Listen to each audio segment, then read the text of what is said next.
Content create කරනකොට video edit කරනකොට වැදගත්ම වෙන දෙයක් තමයි සවුන්ඩ් ඉෆෙක්ට් කියලා කියන්නේ. ඉතින් ඔයාට ගැලපෙන සවුන්ඩ් ඉෆෙක්ට් ඔයා හොයාගන්නේ කොහොමද? ඉතින් මෙන්න මේ විදිහට try කරලා බලන්න. Google එකට ගිහිල්ලා මෙන්න මේ විදිහට search bar එකේ ඔයාලට පුළුවන් search කරගන්න my instant කියලා.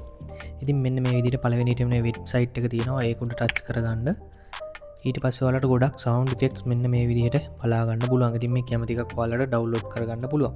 ඉතින් මෙතන උඩින් තියෙනවා search කරගන්න. මෙන්න මෙතන search icon එක උඩ මේ විදිහට touch කරගන්න. එතකොට ඔයාලට කැමති නමක් තියෙනවා නම් මේ විදිහට search කරගන්න පුළුවන්. මෙතන එහා පැත්තේ තියෙන ඉරි කැලේ තුන උඩ touch කරාම ඔයාලට කැමති කැටගරි එක තෝරලා ඒ කැටගරි එකට අදාළ sound effect download කරගන්න පුළුවන්.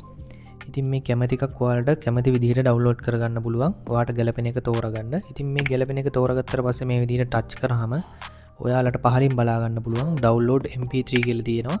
ඒක උඩ ටච් කරාම ඔයාලට මේ sound effect එක mp3 එකක් විදිහට download කරගන්න පුළුවන්.